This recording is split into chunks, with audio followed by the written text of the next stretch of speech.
Hello. Hey. Welcome to Behind Enemy Lines. So we were off for the last 2 weeks. All three of us.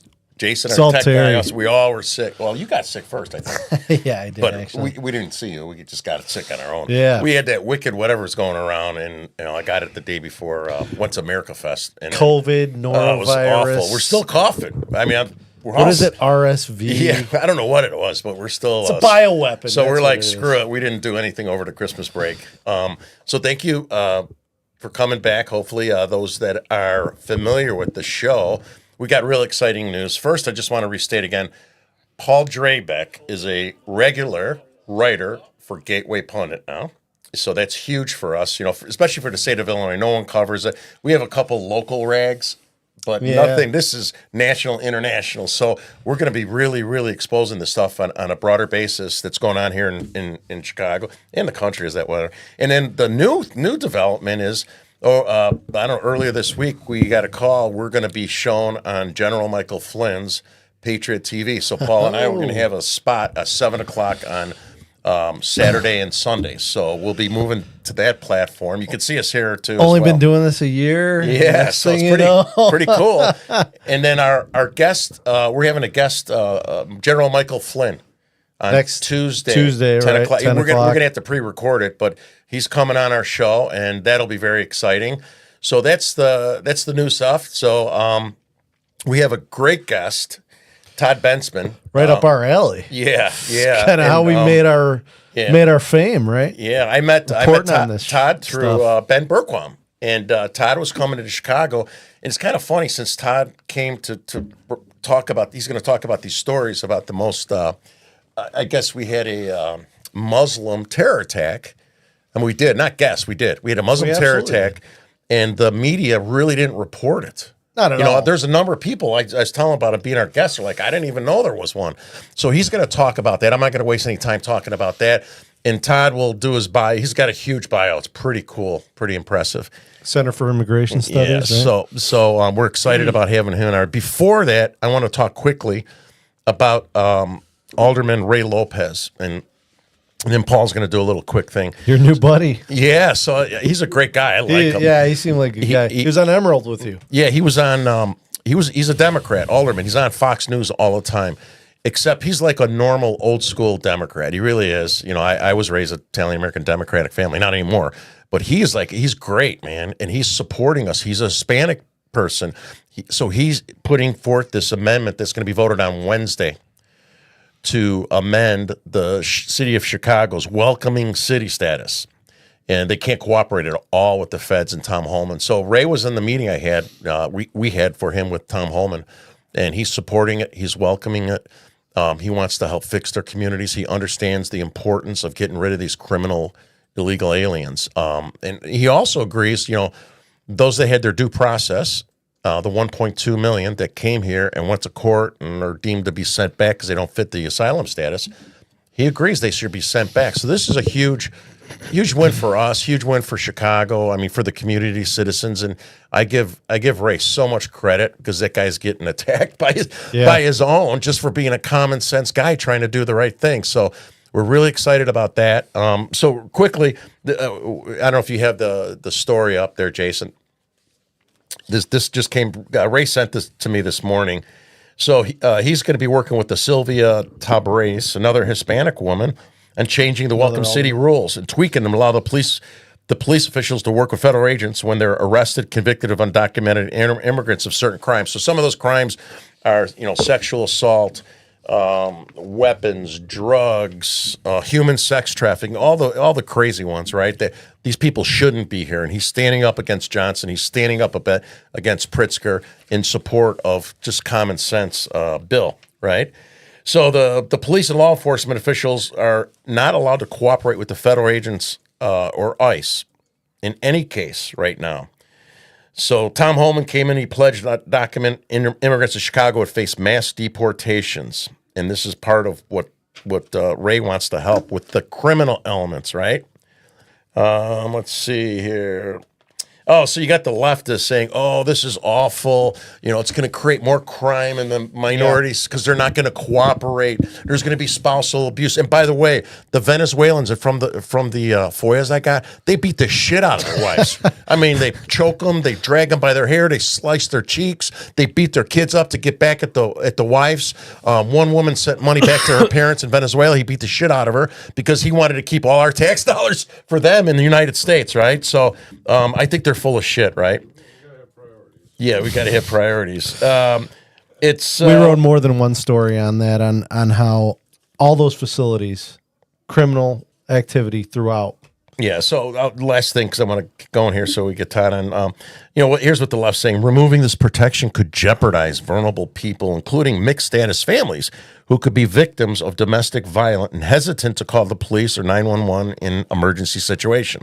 So the regulars on the show knows 35 years ago, I changed my life. I got in trouble. My daughter was only a month away, and I had to go pay my debt to society since then. And I was taken away from my daughter, rightfully so, right? So why are they using this bullshit to say these people could come to our country, create crimes, but they don't want us to send them to jail because they're going to separate them from their children? I mean, they don't want equals. They want to give them more rights than us here in this country while putting us to risk and making us fund. They have given. So with that said, I'll pass it to you. Sorry, I talked a little longer. So the only thing I want to touch on before, so obviously that's all, that's good news, right? And I think we've seen Pritzker and Johnson kind of back off, right? Because Holman has said, well, if you get in the way, we'll throw you in jail. And that's probably accurate because, it's federal law. So they really don't have they could talk a big game, but they don't have a leg to stand on if they get in Holman's way, and they won't likely get in the way. However, there is a problem here, Terry. In April of 2024, the Illinois General Assembly passed HB 5164. So basically what that is, it's called the name change bill. Yeah, Todd, you're listening. You're going to love this one. Todd, and we'll have it come in right after this. And this bill enables people, including illegal immigrants, the ability to change their name merely based on their word without verification documents supporting their identity. So clearly this was a strategy by the Democrats. They knew what was coming in case Trump got elected. He got elected. They knew what was coming, and they said, we have a super majority of Democrats in Illinois, and so they're doing everything they can to screw us over. And Todd, we'd like your input on what you think about how this is going to affect us. Welcome, Todd. Thanks for joining us. Let him in there. Hey, okay. There you go. How are you, sir? Good. Thank you for having me. Hey, did you read all the backdrop behind enemy lines? You're there in Chicago. Yeah, right. Hey, Todd, did you read all those books, or did you write all those books behind you? I wrote these two that are up on the wall. Uh-huh. And that was back when we had books. Now they're all Kindle and electronic. Yeah, right. So yeah. Wow, that's crazy. Todd, they make me look smart. I haven't even read 2 books in my whole life, and you wrote 2. That's crazy. You want to write a book. Hey, Todd, could you do us a favor and just introduce yourself, give us a little bit about your background and journalism and what you're doing with the Center for Immigration Studies and everything? Yeah, sure thing. So I am a recovering journalist. I like to say I was a reporter. My first career was as a reporter, a newspaper guy. 23 years I did that full, career as a journalist. I was covering national security mostly, but also a lot of foreign correspondence all over the world, 30 countries. Wars and insurrections and all that good stuff. And then in 2009, I was recruited to join the Texas Department of Public Safety's Intelligence and Counterterrorism Division, basically the big state police agency here in Texas, to join their intelligence division. And so I decided, man, that sounds really cool. They wanted me to do terrorism related. I'd been covering national security for years and years. So I guess somebody noticed that, and they were looking for unconventional people with unconventional backgrounds to kind of rebuild their intel division there. So I was there for almost 10 years, Oh, doing counterterrorism in the Fusion Center, working with the FBI and Wow. all the federal agencies on terrorism issues. I ran teams of intelligence analysts Wow. doing collection ops and, feeding into the intelligence community and working closely with the FBI. We were all under one roof in what's called a fusion center. In case you've ever heard of a fusion center, that's been a big one here in Texas. And then I was recruited out of there by the Center for Immigration Studies in 2018. And since 2018, I've been covering the border and kind of sort of returning to my journalistic roots. Although I wouldn't call myself completely a journalist, I'm more of an editorialist, I guess, now. So and I've been here for 6 years. The last, I guess all of it really, I'm a field guy. So, when I saw the border crisis kick up, I actually predicted the border crisis was going to happen, the catastrophe that happened down there, and spent probably, most of the last 4 years on the ground in Mexico, Central America, South America with the immigrants. That's where I wrote this book, Overrun. Back here, it's all based on interviews with all of those primary sources. Old school gumshoe type reporting, I guess. we would like to have you back in the future to talk about that book, because I mean that's that in itself could be a whole segment. But keep going. Well, and that's the short of it anyway. So here I am working for the Center for Immigration Studies. I'm a senior national security fellow. I do most of my work has to do with the nexus between national security, terrorism, crime, and immigration, especially illegal immigration. So that's why the national security part, that's what I've just been doing for so long, 20 years, really 25 years since 9/11. I was working for the Dallas Morning News when 9/11 happened, covering the FBI. And a lot of people don't know that the 9/11 hijackers, they took American Airlines aircraft. Well, I guess everybody kind of knows that, but they don't know that American Airlines has its headquarters in Dallas, Texas, which is where I lived, covering the FBI. And so the epicenter of that whole investigation was in Dallas. So I ended up getting sucked into the whole counterterrorism, everything that happened after that, and I never really got out of it again. Interesting. So, Todd, we're very familiar with the illegal immigration thing. Terry and I have been reporting on that in the Chicagoland area. And you actually visited Chicago not too long ago to cover a story about a terrorist attack in Chicago, right? That's what I do. Yeah. Yeah. So why don't you tell us what Yeah. compelled you to come here? I mean, we know why, but like to hear maybe Todd's like, I got to go to Chicago to cover this, and then explain the things that you learned when you came here. That's in your story too. Do you see that book up there, the first one, the green one? It says America's Covert Border War. Mm-hmm.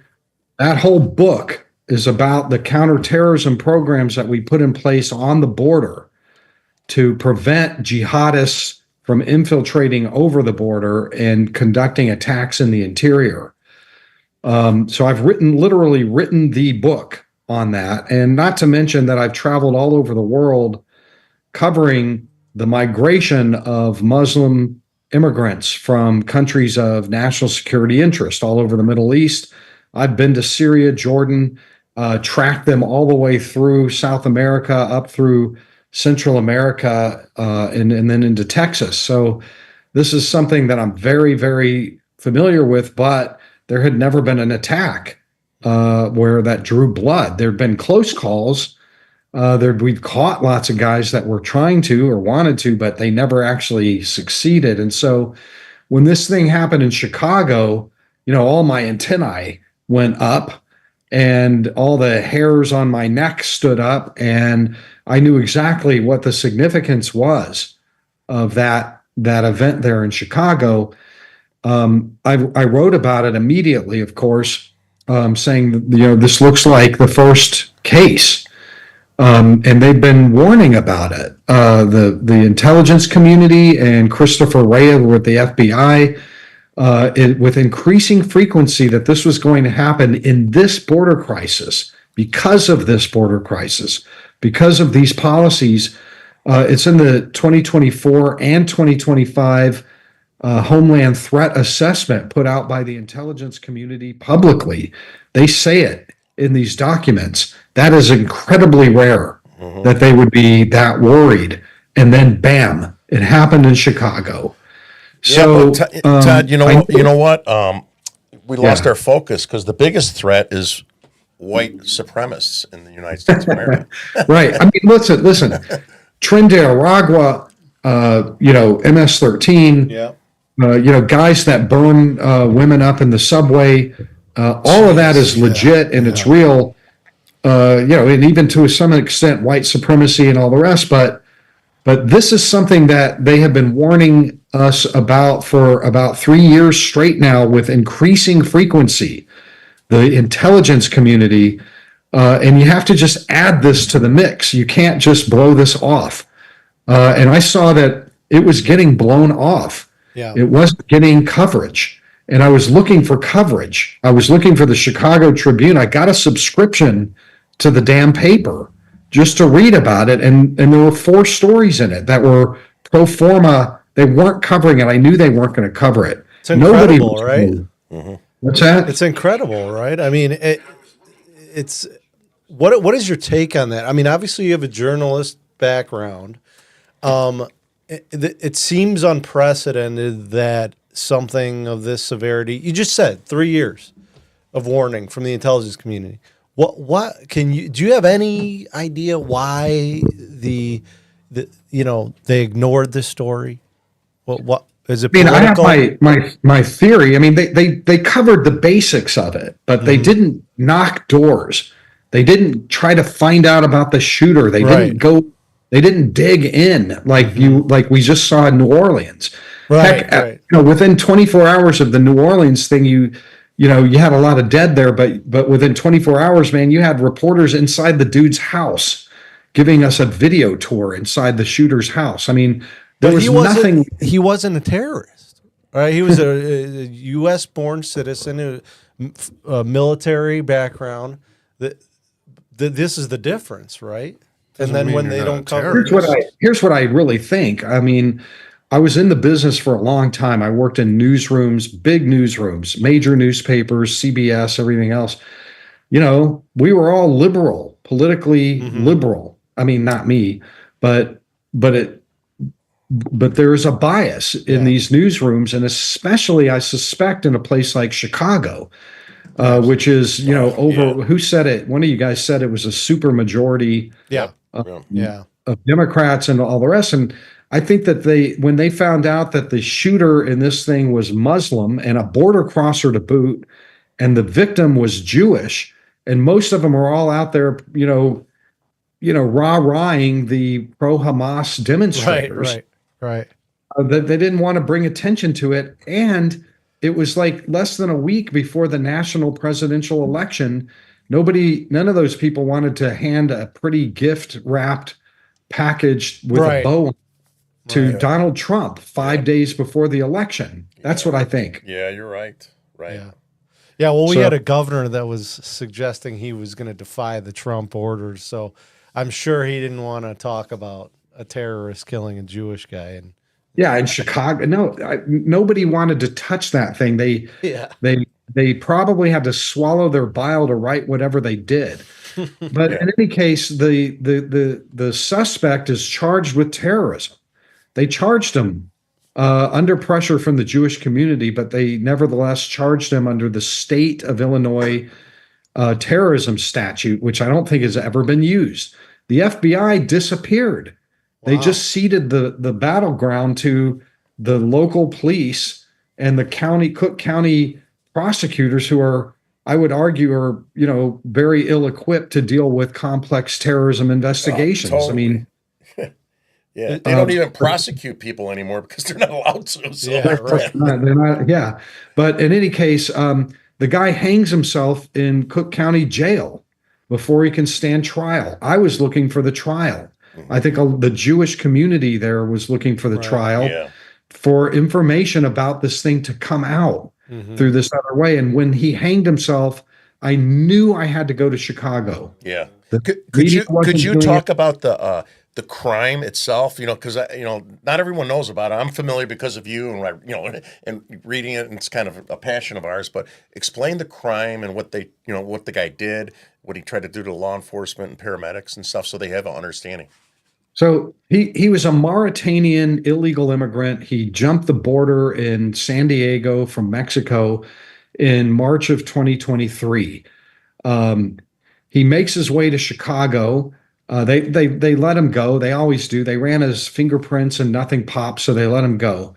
Normally, they in normal times, as I write in the book, there would be like super intensive face-to-face interviews to figure out who these people are, but they quit doing that in Biden time. So they just let him loose. He comes to Chicago. He's there in Chicago for like a year and a half. Gaza breaks out. And I guess it pushed him over the edge, or we don't really know what happened. If somebody radicalized him, whatever, he somehow manages to get a semi-automatic handgun and ammo. And he plotted out very carefully, according to the prosecution, this attack on a Jewish synagogue, one of two, in the West Rogers Park area.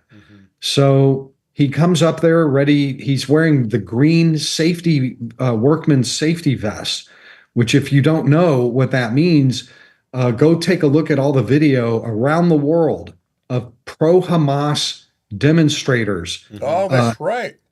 That's what they're wearing. They in the DNC. Me and Ben Burkham were in the DNC parade, and that's what they had on. Now that you said it, I didn't know what that represented. That. Well, he brought his green workman's vest to his massacre. Yeah. Okay. Interesting. And they found on his cell phone later, all this jihadist imagery. Right. So he comes across a Jewish guy, visibly Jewish. He's wearing the yarmulke and everything, and decides, well, I can't really wait to the synagogue. I'm going to just shoot this guy and kill him. So he shot him in the back. Jeez. And that's what started it.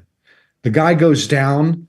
And by the way, in my reporting in Chicago, I interviewed him. I'm the only one who's ever interviewed him. I had him for about 2 hours, him and his wife, in their house. Nobody, and I asked them, has anybody ever asked to interview? And they said, you're the first one. Wow, what? That's crazy. You're right. You have a surviving witness, a victim, and anyway, don't get me started. It pisses me off, really. I mean, so he gets up. He survives.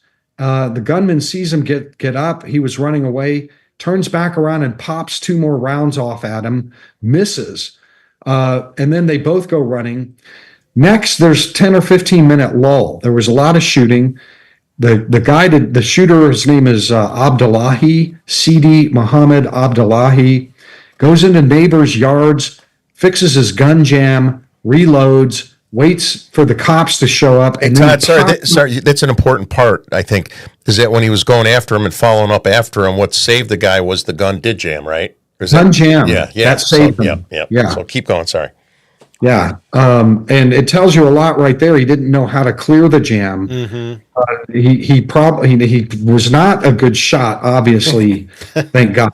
Yeah. This guy somehow got a gun, and he didn't really know how to use it that well, I don't think. But in any case, he pops out. The cops are now there, taping off the scene, collecting evidence, trying to figure out what was going on here.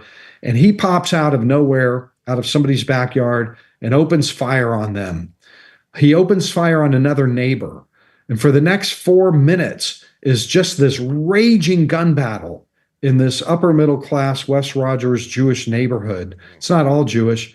I interviewed 4 or 5 different neighbors on my trip to Chicago. It was white knuckled terror in this place. The Jewish residents there, the first place that their minds went was October 7 in Israel. They didn't know it was one gunman.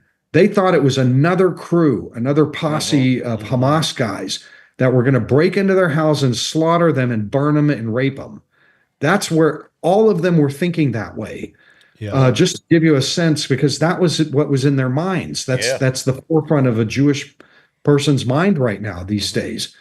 So the terror inside, there's bullets flying all over the place, going through cars, ripping through houses, hitting fences and doors and windows. Cops are firing at him.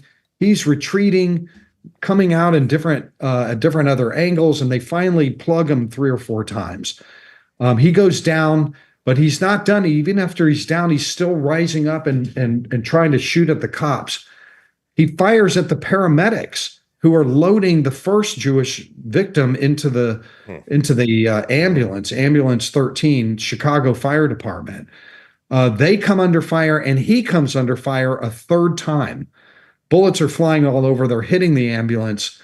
The ambulance driver's like, let's get the F out of here. They're hauling off. As they haul off, they drive right by the guy, and he's shooting at him again. So they finally get him down and arrest him. He does not die. He ends up actually in triage right next to his first victim. The 2 of them are laying side by side there. This sounds like a documentary, man. Keep going. I mean, this was a full-fledged, horror show in the middle of Chicago. Yeah. I know that at the end they said, well, there was one guy wounded and he survived, and so they moved on. Plus the shooter, and okay, he hanged himself. Yeah, we don't really care about that. We won't even look into the hanging. Yeah, right. So I just felt like I had to come down there, write the hell out of this thing, put it on the map, make sure that people are always reminded that this happened, and to make sure my messaging here it's a 3-part series that is at CIS.org, Center for Immigration Studies.org. The message here is you have to pay attention and deconstruct every single terror attack, even if there wasn't a high body count, so that you can figure out the next guy who's going to do this, another border crosser. Yeah. Did Abdullahi have co-conspirators? Who knows? Nobody will say. The FBI told me just on Friday that we've closed our case on this because he's dead. And I'm like, well, what about co-conspirator? Did you rule out? No comment. Or the origin, his origin story. Who radicalized him? Who trained him? Who did he get? Who was he associated with? Is there anybody else coming? Do you know where he got the gun from, Todd? Well, he did a search. The short answer is no. He did a search. They found searches of gun stores, and they found one up in Lyons. I went to that gun store. Yep. And interviewed the manager of it. Full interview. It's in the story. And she says, the cops were here. We worked together. We tried to figure out if it was possible that he had either purchased the weapon here or used our firing range. And we determined that he didn't. He never did. So we don't know where he got the weapon. Interesting. But knowing that kind of matters, because whoever got an illegal alien a weapon in Illinois without permits is a co-conspirator. Yeah. Are they looking into it, the police? What's that? Are the police looking in, tracking the number, or was it scratched off, or do you know that? Chicago Police Department knows exactly where this thing came from, but they rejected all of my interview requests. Unbelievable. We will not cooperate with you, and so did the Fraternal Order of John Quesadana or something like that, or whoever it was. They were not going. And by the way, I came at them authentically, saying, listen, the cops that shot this guy down absolutely saved a lot of lives. Right. It deserves to be lauded for the break. They were under fire, and you can see their body cam lately. They released the body cam because I filed FOIAs for the body cam. Instead of releasing it to me, they just put it out on X. But you can see I that saw body that. Oh, I yeah. didn't see that. I saw it. Yeah, it's crazy. just a week ago, less than a week Yeah, ago. yeah. They did that because of my FOIA. Broad daylight, Oh, right? that's I good. mean, it was. So one thing, Todd, I talked to my CPD buddies, and what I was explaining how the union guy didn't want to help cooperate with you, and there's an organization called COPA in Chicago. Are you familiar with that? I, Radical leftist scumbags that try to nail the police to the wall, put their names out there, investigate them. So that's what I was told was the reasoning behind that. They wanted to get it behind them so none of these guys get investigated by some BS from a radical Democrat in Copa. Chicago cops are watching this who know about this case. I don't need to name names. Just saying. Right. I'll share it with my buddies. So, Todd, you mentioned obviously your background in analyzing terrorism and immigration, and you've been all over the world, including Mexico. Recently, I saw on the Sean Ryan show. I don't know if you're familiar. A CIA analyst, Sarah Adams, she had mentioned that there's like 1,000 terrorists in the country now, and that there's cells, and that their goal is to At least do a an October 7th attack. Do you have any insight into that kind of thing? Have you heard anything? Is this just scare tactics? I mean, she's former CIA, so I don't know how much we could trust her. But what are you hearing through this crisis about the terrorist threat in the United States now? I don't have line of sight on that 1,000 number. I don't know where they're getting that. Doesn't that seem low, Todd? What's that? Doesn't that seem low in reality? I mean, are there more than 1,000 people living in the country who would love to do a terror attack? Yeah. Yeah, easily. But I really believe there's more than 1,000 with terror ties. And Tom Holman was on the show, and one thing he said that stood out with us is that there was like 2 million gotaways, which means there's more than that, right? But there's 2 million that they know about. And then Tom would say, why would these people pay extra money to be snuck in, smuggled through unconventional channels and stuff instead of going right on a bus, being dropped at the border, having them pick them up, put them in a hotel, gym shoes, clothing? There's a reason they didn't want to be identified. So there's 2 million of those people that we're told of, which means there's more. So I find it highly unlikely that there's only 1,000 with terror ties of that 2 or 3 million. You know what I'm saying? Just the odds. Well, I guess the point is, the point of the question was, is like Tom Holman said, basically a terror attack is imminent. Is the information you have that there's some sort of plan, or that we should be concerned? Hell yeah, we should be concerned.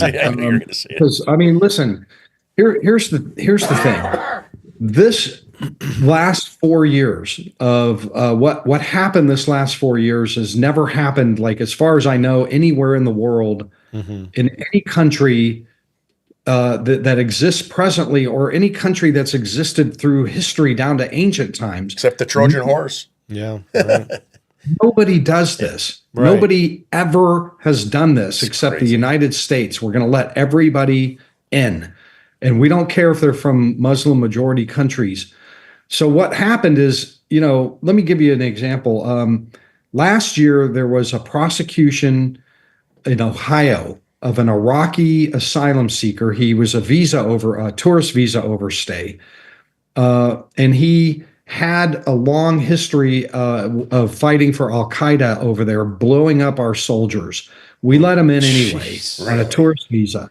So that's about plotting to bring in 4 of his old buddies from Iraq over the southern border to assassinate George W. Bush.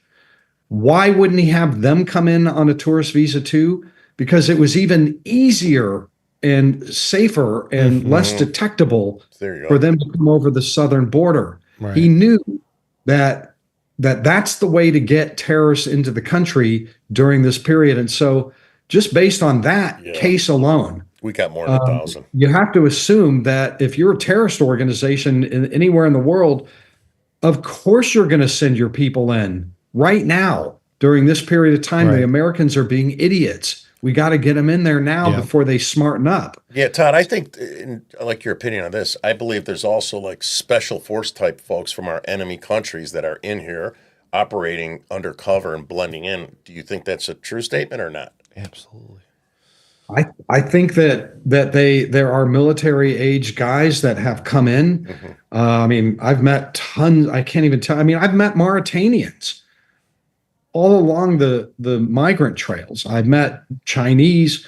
I've met people from every special interest country that there is. Uzbekistanis and Kazakhs and you name it, Lebanese. There's nobody I haven't met coming in, and they're usually young men. Well, that's just what we like experience here. And some of the busloads I confronted, it's like 98% men, military age men. Venezuelan. Yeah. yeah. I mean, that doesn't mean they're all No, military. no, it doesn't. It doesn't. course- but course. the ones with the face tattoos and doing this, a A lot of Trendle Aragua, yeah.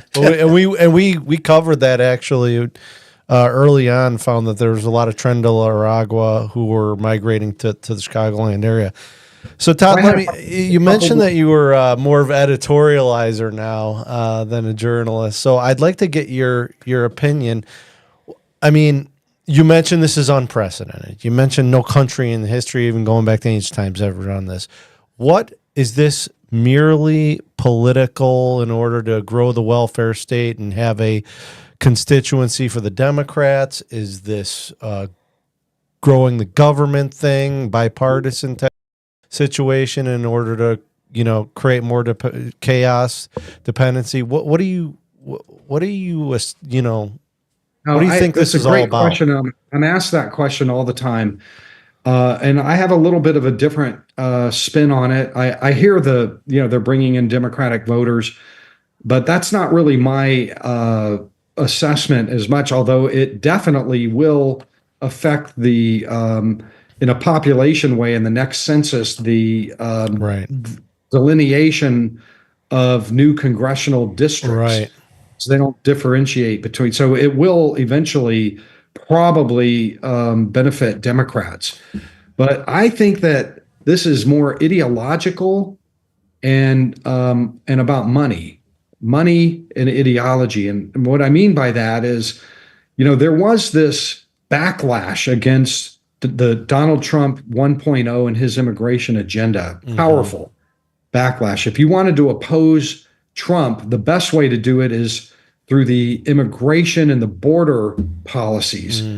So you had these ideologues that were anti-borders. It's the best way to say is they're just open borders people that believe that immigration enforcement in their heart of hearts, there's this whole religion out there. I'm not making this up. It's complex. It's a religion where they believe that borders are immoral and evil. Immigration detention is like Nazi concentration camps. ICE agents are like Nazis, jackbooted brown shirt thugs. They have a whole thing about this, and they believe that any sort of immigration enforcement is just immoral, or like Jim Crow laws. They're abolitionists. They're modern day abolitionists on the immigration issue. They've been around for 20 years, but the Democrats have kept them chained to the basement. Yeah, you're right, because Obama even said, we have to control immigration, Clinton, I mean, all the regular Democrats have always been pretty tough on the border, but not this time. Because the Biden people needed that progressive left to rise and win in 2020. And then it became about money, because those are the people that they let into the White House, the State Department, DHS, and they engineered this thing. They came from the NGOs. They came from the NGOs. Right. And their policies enriched the NGOs. We paid hundreds of millions of dollars, billions of dollars to those NGOs on the south of the border and in the interior. All of those NGOs that are working the situation there in Chicago are the people that have gotten rich on this. It's Yeah. about money, contracts, federal grants, Oh yeah, we and know. hundreds of billions of Todd, dollars. did you see any of the stories that Paul? I go out and kick him up, and Paul writes. Did you see the ones about Catholic Charity? Did I send Yeah. those to you yet? I know all about Catholic Oh my Charity. God, Yeah, they're yeah. awful. Yeah. I'm a Catholic. Well, Not a good one though. A We bad found. Catholic. I mean, to your point, Todd, we've written stories. Terry's done a bunch of FOIAs for the city of Chicago. We found FEMA, Catholic Charities, State of Illinois, City of Chicago, Department of Transportation. Department of Transportation. Congressional Democrats, all colluded. Money. Just spend. It's all government money. Even Catholic Charities, we uncovered in our reporting that the federal government's subsidized Catholic Charities to the tune of like $1 billion a year. So it's all taxpayer-funded money. Even the NGOs are getting our money. So I had a whistleblower reach out to me. He was in 2021. He came in. He's an older man, and he said, "I see his pay stubs, Todd. $360,000. So the way it works inside the ship, there was 27 big ones in Chicago. So they got a PMO. This guy made 360,000. Then under that, he had 2 PMs, and he had they made 275,000 a year. And then under that, there was two operational leads. One was for facilities management, the other one's for resources, making 200,000 plus the security guards who never showed up, by the way.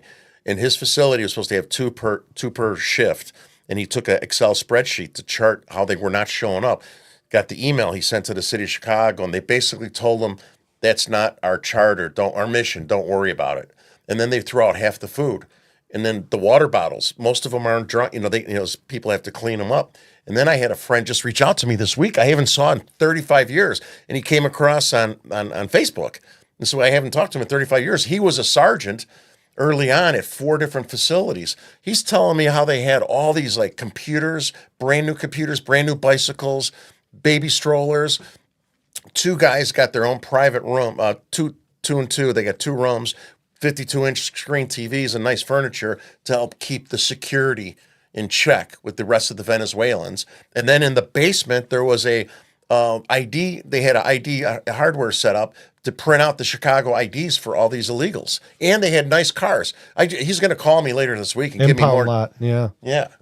So the point is that like everything else, ultimately everything falls back to the cash flow. Right. Mm-hmm. I think that in the next few years, we are going to start to see indictments and prosecutions for corruption across America. Mm-hmm.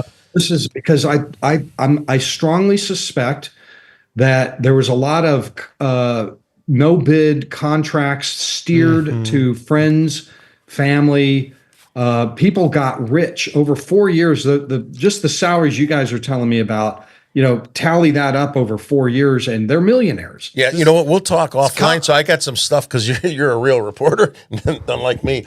So the Holiday and 73rd and Cicero was open up to put the illegal immigrants there before the DNC because they had such an overflow, right? So they put that in place in June or something like that, but they started remodeling ahead of time. My brother, who sold his security guard company, minority women company, his wife and him, they had the security guard services before Garda World. Are you familiar with Garda World Security? No. Oh my God, you got to investigate them. So Garda World is out of Ontario, Canada. It's like the Blackwater of Canada internationally. So they do security at Davos and World Economic. I just saw a piece about that at NBC5 Chicago. Mm-hmm. Oh, good. Yeah. Is there one of those? I don't know. Somebody just did a story about them. Yeah, so that's them. So Mayor Brandon Johnson says he reminds us that he's a black man all the time, right? And then he wants to help brown and black people. And then he gives this contract at all the centers to these guys. And more. So my brother, they did a good job there, right? And so they met with the 2 owners, and I'll send you their information. They're Indian guys from Houston, Texas. And they own a number of Holiday Inns, and they're the ones that my brother met with them. Their contract was ending at about the right time when they're starting to, ramp this up to the illegals. And they said, I'm sorry, man. He goes, the government made us an offer we couldn't refuse. And they replaced him with Garda World, not because of performance, So they're obviously overpaying just like everything else, right? To get their people in there. And I'd like to know, why is Brandon Johnson, there's a million minority and African-American security guards, right? Companies in Chicago. Why is he giving it to a company that's not even American? It's from Ontario, Canada. They have a division they're using, for North American, which is really, really bullshit. So, Could be steering going on. Yeah. So all of this, remember when they were handing out COVID checks to everybody back in 2020? Now, and all these years since, all these fraud cases are emerging and they're prosecuting and they're putting people in. That's what's going to happen I here. hope so. Yeah, It's going to happen. People are going to prison over this thing. Yeah. And that's why I think this happened. It was always about the money. They created a crisis to profit. Right, Yeah. right. I have another one for you, Todd. And I think you're the one that told me about this. So I went to the Standard Club. There was like 2,000 Venezuela, tons of crime, 706 police reports in 12 months, Todd. That's 2 per day. And then the other one I went to is in Chicago. And so the same guy from Michigan who spent 7 years in federal prison for some financial frauds bought both of these facilities. Old, the Standard Club is 150 years old. It was after COVID, right? He bought them in both of them, and all of a sudden he's full occupancy, right? Almost full like he had, and then they get money to remodel and stuff. There's got to be something going on, and he knew, right? He bought it at a huge discount and needed remodeling after COVID, and so that's another example of the corruption that we have to look into. Hey, Todd, just one more question from me. On this immigration thing, I mean, we agree that it's all about money. We did some reporting, and I had looked into this stuff, and I found a report. I don't know if you're familiar with the 2000 UN report on replacement migration. I've seen that. Okay, yeah, and Elon Musk has brought this up too, right? I'm wondering what you think about this idea, because it seems like all the West is committing suicide with this immigration crisis, right? Not just the United States, but I'm wondering what your take on that is, in the sense that we have somewhat of a birth rate replacement crisis in the West. We're not replacing our populations. Do you think this is like sort of like a Henry Kissinger-esque, bureaucratic plan as well, that has just gotten out of control? And of course, the politicians and bureaucrats have taken advantage of it with the money situation. But that report is from 2000, so and it's the birth rate replacement rate has only gotten worse. So, do you have any insight into that, or any opinion on that, or you think it could get worse? Or I'm somewhat familiar with what you're talking about. I mean, I'm not really.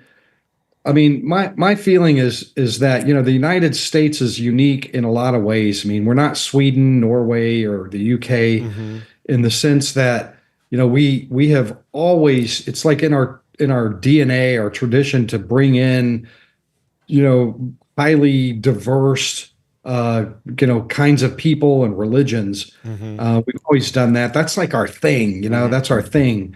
So it doesn't really, it doesn't concern me so much that we're bringing more people from Africa and more people from. It's that do it legally with the consent of the people. right. Do it where it makes sense and have a public debate about it. Maintain that sovereign. It's our right to decide who gets to join our club. That's just simply the way it is. It's our right to decide, where in this case, we ceded that right over to the whole world and said, if you want to come, you can come. Right. You decide whether you want to come. That's not how anybody works it. There's no country that works that. It's like they were engineering a new population almost, right? Well, if that's what they did, they were planning, they totally did it. Yeah. Last question for you, Todd. Would like your opinion as to the dangers of this new law Pritzker's putting in place, that after 3 months, these illegals can change their name.